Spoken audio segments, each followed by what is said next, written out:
Uh, as Mike has said, the Law Commission's been putting out a number of papers recently which are privacy related. There was a report last year on the review of the Privacy Act. I'm not going to deal with that so much in this talk. I'll be concentrating mainly on our most recent paper, which is about the new media meeting the news media.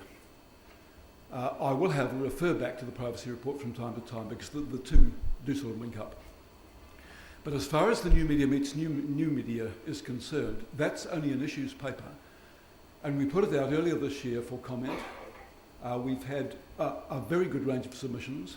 We've consulted a lot of people. We're just currently working our way through all the comments we've received. And the plan is we'll do a final report which we'll present around about December this year. So that's the sort of timeline we're talking about. Now, once upon a time when you talked about the news media, it was pretty clear what you meant. In the very old days, it was newspapers and pamphlets. Then came along a thing called radio. Then it became newspapers and radio. Then it became newspapers, radio and TV. And that, I've got to say, is where some of our law stops now. But in very recent times, look, for goodness sake, what's happened. Just in the last decade or two, a whole new ranges of ways of communicating with people, of disseminating news, disseminating comment, either from individual to individual, or from individual to groups of individuals, or from individual to the whole world. There's a whole range of websites out there, goodness knows how many hundreds of thousands there are, some highly reputable, some not. There's reputable news websites like Scoop, very good website indeed. It's neither a newspaper nor a broadcaster. Little niche websites about technology and business, and some pretty horrible websites, revenge websites, which people can get into if they really want to slag somebody off. And I'll say more about them in just a moment. In addition to that, there are some blogs, many, many blogs. Some of them are excellent. Others of them not. And most of them invite comment from the public, and you get trails of comment, which sometimes quite unpredictable about a blog. And then, of course, the social media, Facebook and Twitter, and what a revolution that's been. Facebook, in some ways, has almost reorganised society. We're back to a stage where you live in groups. You have your own little group that you talk to, almost back to a village mentality in some ways. So there's a lot of social work to be done, understanding what Facebook has done, I think, to all of us. But the thing about all of these is they are instantaneous. They can be updated immediately. So rather than waiting for the 6 o'clock news at night or reading your newspaper, you can now flick into the internet and see the news right now, updated right now. You can communicate with the whole world straight away. The stuff gets archived. It's very hard to get rid of. It's virtually there forever, much of it. It can spread like wildfire. People can send links to other people. And it's very, very easy of access. All you need these days is an iPad. I'm told that tablet journalism is the thing of the immediate future.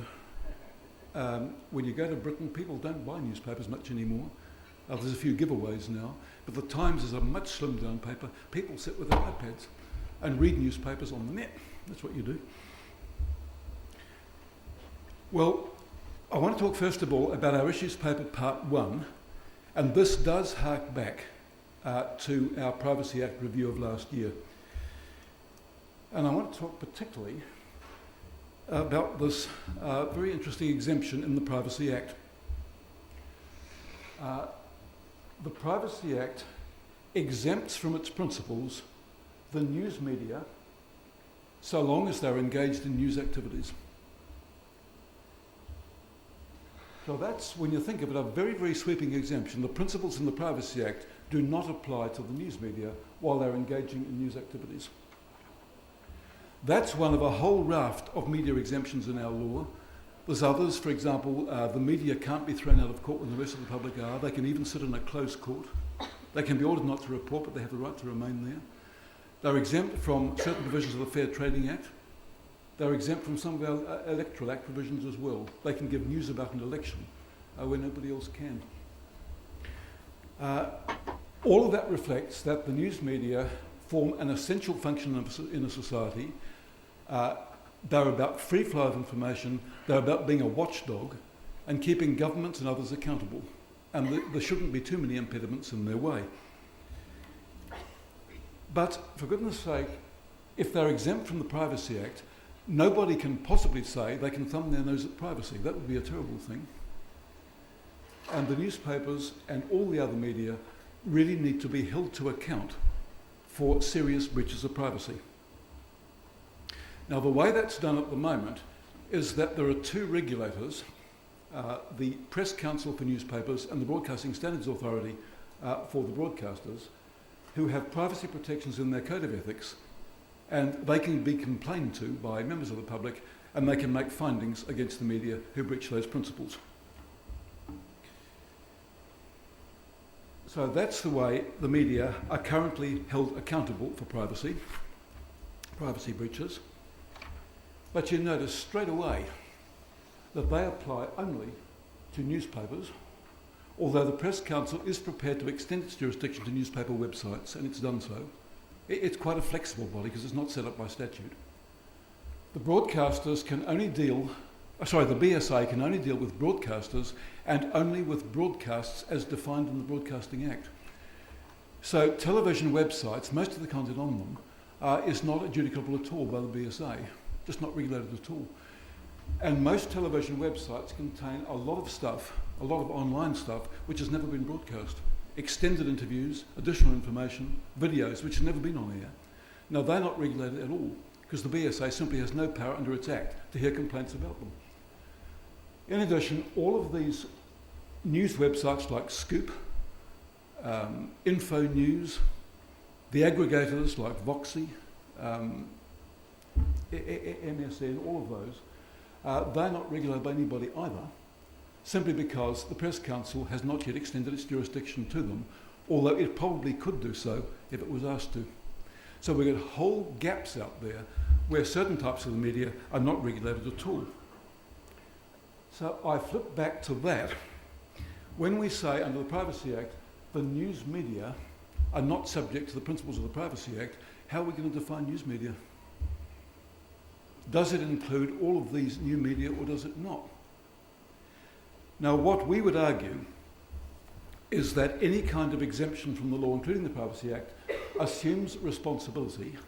It assumes that those exemptions will be exercised in a trustworthy and reliable and reasonable way. And we think that does assume there'll be regulation of some kind. So what we are proposing, and it only is a proposal at the moment, is this: that communicators of news should only be exempt by the Privacy Act if they are regulated in some other way, and that other regulation has privacy principles in its codes and rules of practice. And we're suggesting that too, not just for the Privacy Act exemption, but for all the media exemptions. You can only get those exemptions if there is a guarantee of responsibility, and that means that you're subject to a code of practice, and there can be complaints to a regulator if you don't abide by it. Now, that immediately means there's going to have to be some more regulators than just the BSA and the Press Council. And this is what we're suggesting, that in due course we think the world is leading towards a single media regulator which can regulate all types of media speech, websites, broadcasters, newspapers, even blogs, provided they come within that fairly broad definition. News is a substantial part of their activity. They disseminate to a public audience, and they do so on a regular basis. And we're suggesting that bodies such as some bloggers, if they wish to, could opt into such a system, get the brand of being regulated, and then be exempt from the Privacy Act and the other rules I've talked about. So that's where we're sort of heading, and there's been interesting submissions on that, going in all directions. The idea of a single converged regulator is gaining quite a bit of traction, and even some of the big media players are accepting that now, that is now pretty much an inevitability. And that's the way it's travelling overseas too. But the form that regulator takes is going to be subject of considerable debate. So that's where we are sort of heading on that one.